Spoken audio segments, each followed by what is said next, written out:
Hey guys, welcome back.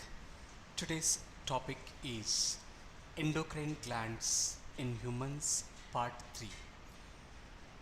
Here endocrine glands location is shown in this picture. You can see here hypothalamus, this is pituitary gland, this is pineal gland, then thyroid, parathyroid, thymus, pancreas, this is adrenal gland, testis and ovary. In the previous session I discussed about hypothalamus, pituitary, pineal gland, thyroid, parathyroid glands, thymus, adrenal glands, and today I will be discussing about these glands: pancreas, testis and ovaries. Other glands are discussed in previous class. So let's begin with this. Here, first of all, pancreas. Pancreas is a composite gland which acts as both exocrine as well as endocrine gland. Exocrine gland has duct and endocrine is ductless, do not have ducts. Here exocrine glands pour their secretions, like digestive juices, pancreatic juice, it is secreted into the duodenum part, so here digestive juices are secreted by exocrine pancreas, and in case of endocrine pancreas, here it is secreting the hormones. Endocrine pancreas is secreting the hormones. So here the endocrine pancreas consists of islets of Langerhans. These are the groups of cells. So these are called groups of cells, and these groups of cells are called islets of Langerhans that consists of two main type of cells. They are alpha cells and beta cells. So these are two main type of cells. Though there are other type of cells, these are the main type of cells in islets of Langerhans. Now the alpha cells secrete a hormone called glucagon, while the beta cells secrete a hormone called insulin. So here glucagon and insulin, these are pancreatic hormones. These hormones are secreted by pancreas, the endocrine part of pancreas. Now moving to the details of these hormones, you can see here glucagon acts mainly on the liver cells, and these liver cells are called hepatocytes. What are the liver cells also called? They are called hepatocytes. So the glucagon acts mainly on the liver cells and stimulates glycogenolysis. Glycogenolysis. Lysis means breakdown. So glycogen will break down. That reactions together we call glycogenolysis. So glucagon stimulates glycogenolysis, resulting in an increased blood sugar, that is called hyperglycemia. So increased blood sugar is because of this hormone glucagon. So this hormone can also be called as hyperglycemic hormone, because it is responsible for increasing the blood sugar levels. So it is called hyperglycemic hormone. It is responsible for hyperglycemia. Now it stimulates the process of gluconeogenesis, which also contributes to hyperglycemia. So this means this is related to glucose formation. Genesis is formation. So here as this hormone is stimulating the process of gluconeogenesis, that is the formation of glucose, it is also contributing to hyperglycemia in this manner.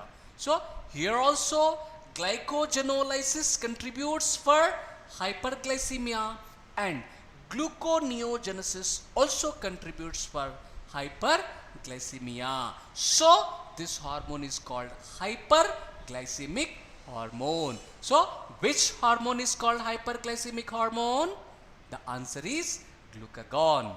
And here this glucagon reduces the cellular glucose uptake and utilization. So uptake and utilization are reduced by the action of this hormone. So in all the three ways, this is increasing the glucose levels in blood. So that is what we call hyperglycemia. So it is hyperglycemic hormone. Now glucose is actually a peptide hormone. Okay, glucose is actually a peptide hormone, and it plays very important role in maintaining normal blood glucose levels. Okay, now moving to the next, here insulin. Insulin is another hormone.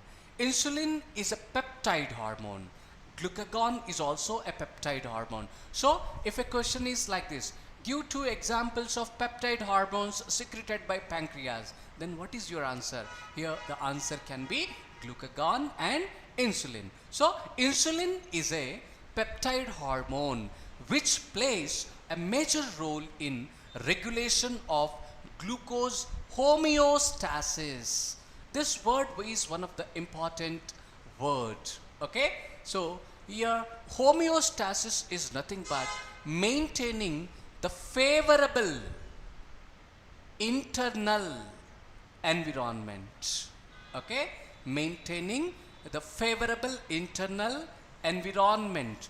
That mechanism, that is what we call homeostasis, the favorable internal environment here with respect to glucose. So glucose homeostasis we call it. So insulin is a peptide hormone which plays a major role in the regulation of glucose homeostasis, and glucose homeostasis is nothing but maintaining the normal glucose levels, that is maintaining the favorable internal environment with respect to glucose levels in the body. Okay, so here this is how insulin acts. Now insulin acts mainly on hepatocytes. Just now I called hepatocytes are the liver cells. Okay, hepatocytes are nothing but the liver cells, and adipocytes, these are the fat cells. Okay, adipocytes are the cells present in the adipose tissue,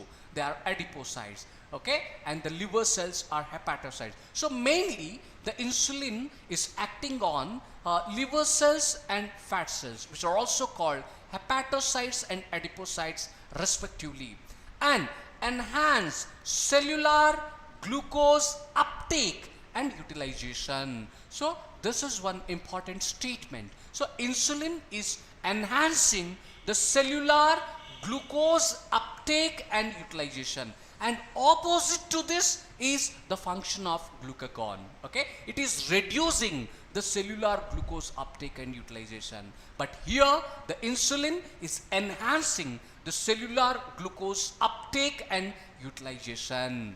And insulin also stimulates conversion of glucose to glycogen, which is called glycogenesis in the target cell. Here glycogen formation occurs. So these are the functions of insulin. So the glucose homeostasis in blood is maintained jointly by the 2 hormones. They are insulin and glucagon. So I repeat this statement once again, very important statement.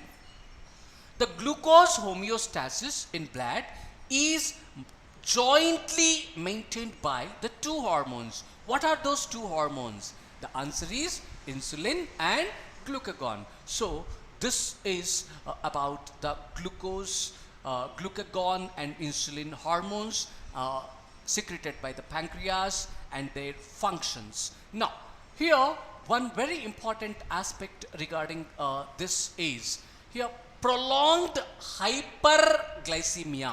Hyper is excess, okay, glycemia is related to glucose, okay. So prolonged hyperglycemia leads to a complex disorder which is called diabetes mellitus, okay. So hyperglycemia, if it is present for long duration, that is prolonged hyperglycemia, it leads to a complex disorder called diabetes mellitus, which is associated with the loss of glucose through urine and formation of harmful compounds like ketone bodies. So in diabetes mellitus, glucose is lost through urine, and also the harmful compounds like ketone bodies are formed in this complex disorder called diabetes mellitus. And this diabetes mellitus is actually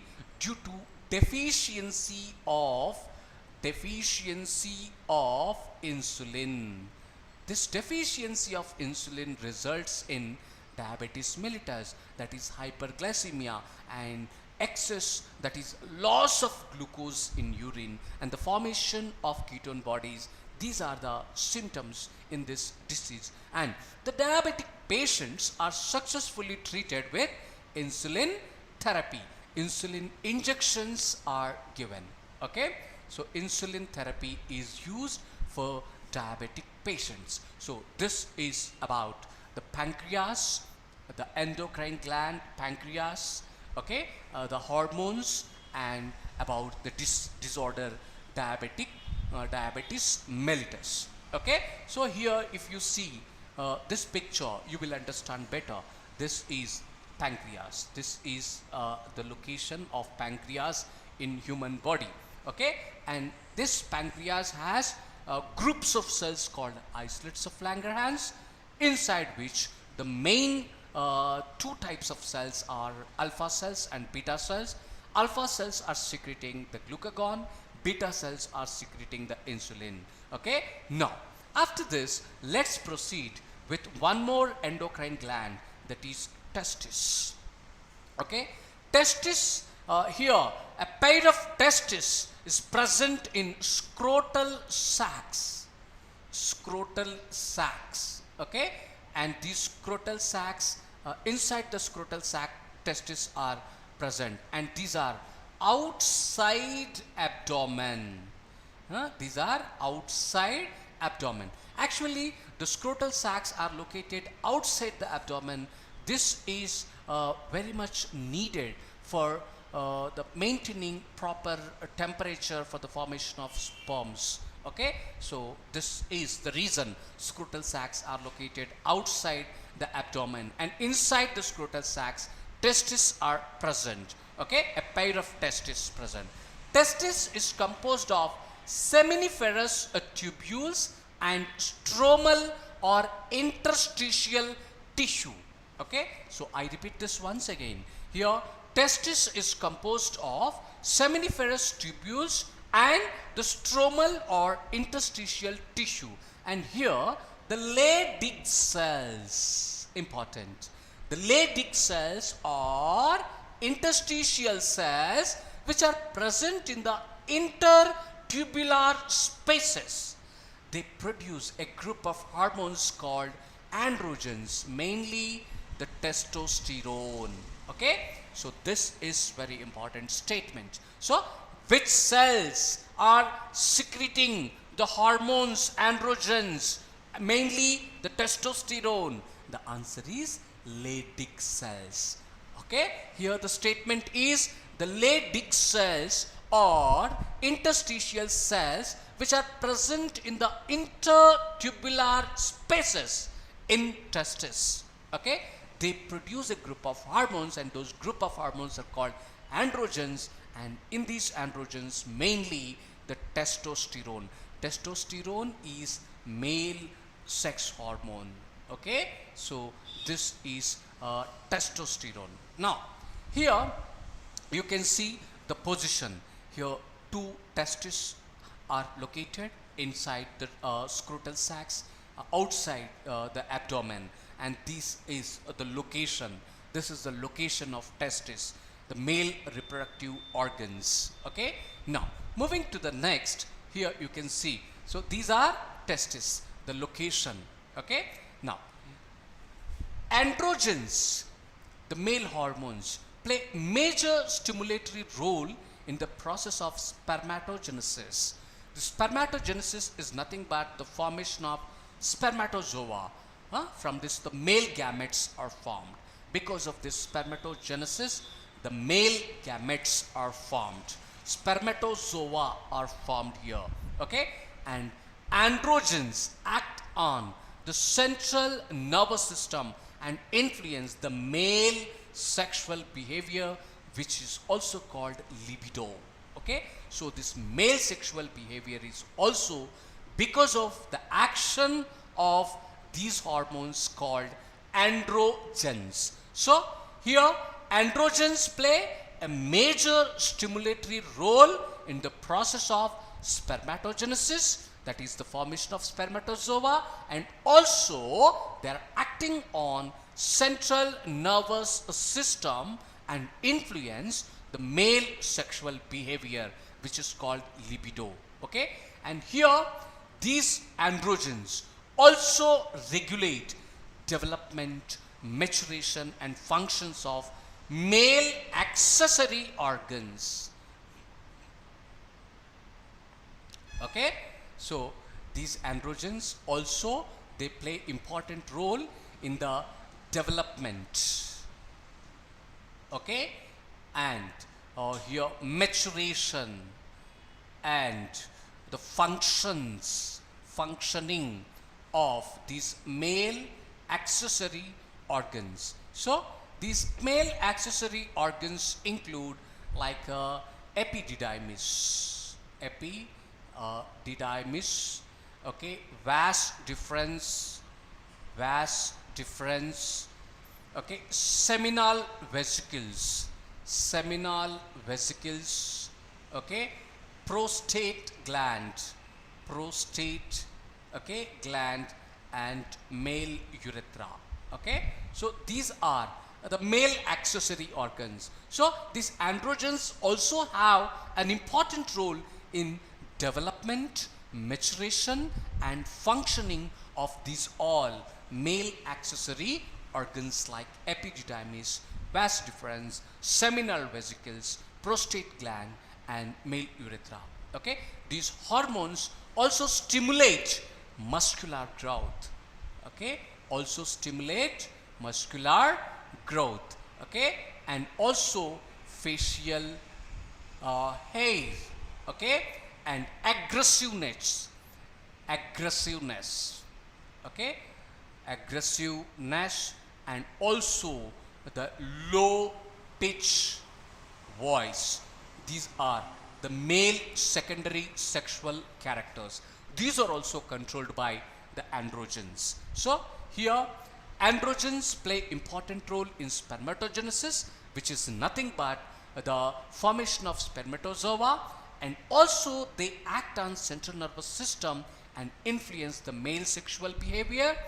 Also they are acting on the male accessory organs. They play important role in the development, maturation and functioning of male accessory organs, and also they are controlling the male secondary sexual characters like muscular growth, okay, facial hair growth, aggressiveness and the low pitch male voice. Okay, so these are the functions of androgens. Now moving to another endocrine gland, that is ovaries. Okay, you can see here the location of ovaries. Ovaries are the female reproductive organs.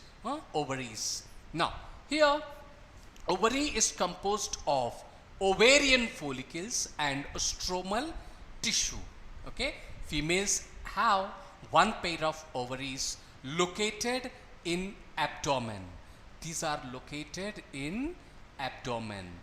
okay, but the testes are not located in abdomen. They are outside the abdomen in scrotal sacs, which is very much essential for the formation of sperms. Okay, scrotal sacs maintain the optimal temperature required for the formation of sperm, so they are outside the abdomen in scrotal sacs. Okay, now the ovary is composed of ovarian follicles and the stromal tissues. Here ovary produces two groups of steroid hormones, and these are estrogen and progesterone. So these are two groups of steroid hormones, and here estrogen is synthesized and secreted mainly by the growing ovarian follicles. So ovary is composed of ovarian follicles, and these growing ovarian follicles synthesize and secrete estrogen.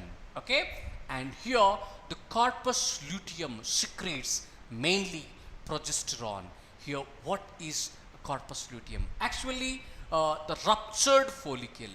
Okay, ruptured follicle is converted into a structure called corpus luteum.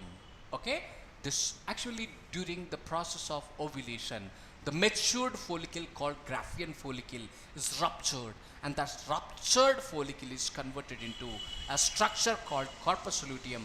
That corpus luteum secretes a hormone called progesterone. So this is how the two hormones, estrogen and progesterone, are secreted from the ovary. Okay, now here you can see the location of ovaries.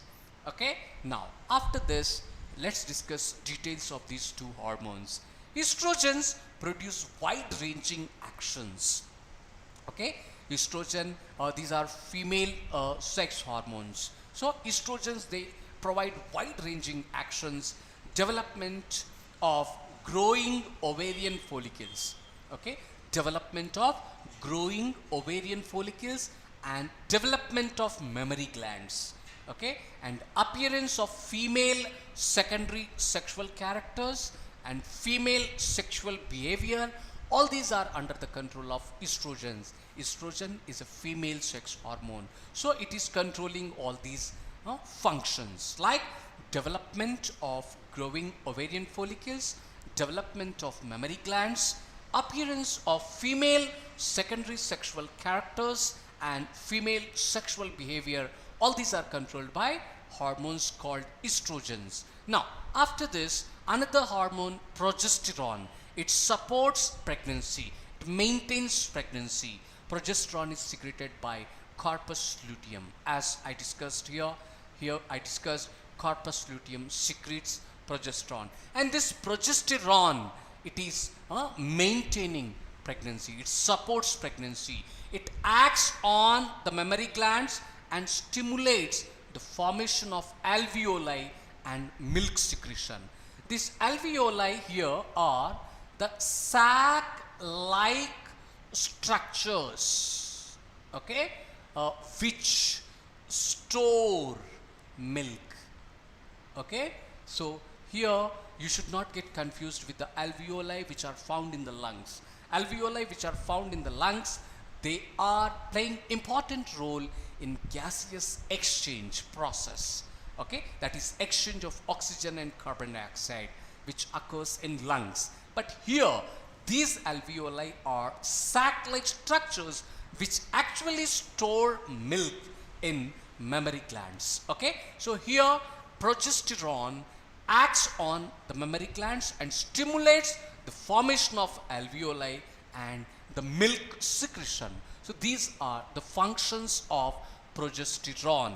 Okay, so these are the hormones, estrogen and progesterone, secreted from ovaries. Now one of the very important concept in connection with this endocrine system in humans is the feedback mechanisms. Actually these feedback mechanisms are the regulatory mechanisms. Okay, these are the regulatory mechanisms. Okay, here the timing and the amount of hormones released are regulated by the feedback mechanisms. Okay, so we can define like feedback mechanisms are the regulatory mechanisms in which presence of certain level of hormone in blood will stimulate or inhibit its further secretion. Okay, so this is what we call regulatory mechanisms, and these regulatory mechanisms are called feedback mechanisms. So I repeat this once again. These feedback mechanisms are the regulatory mechanisms in which the presence of certain levels of hormone in blood will stimulate or inhibit its further secretion. So this is how the timing of hormone secretion and the amount of hormone secretion are regulated by feedback mechanisms. For example, if we speak here about if the sugar levels in blood rise, okay, then they are detected by the cells of the pancreas, which respond by producing more insulin. Okay, here the sugar levels are high in the blood. It means that there is a low level of insulin. That low level of insulin will stimulate the secretion of insulin into the blood. So that is how if the sugar levels in blood rise, they are detected by the cells of the pancreas, which respond by producing more insulin. And opposite to this, if the blood sugar levels falls, then insulin secretion is reduced. So this is how the feedback mechanisms work in our body, and they maintain the homeostasis. I discussed about this word homeostasis. Okay, this is maintaining the favorable internal environment, maintaining the favorable internal environment. Okay, so this is what we call homeostasis, and homeostasis is maintained through the feedback mechanisms. Okay, and the feedback mechanisms are the regulatory mechanisms by which the presence of certain levels of hormone in blood will stimulate or inhibit its further secretion. So this is how the endocrine system, the endocrine glands and the hormones work in our body, and they maintain the homeostasis in the body. Homeostasis is the favorable internal environment.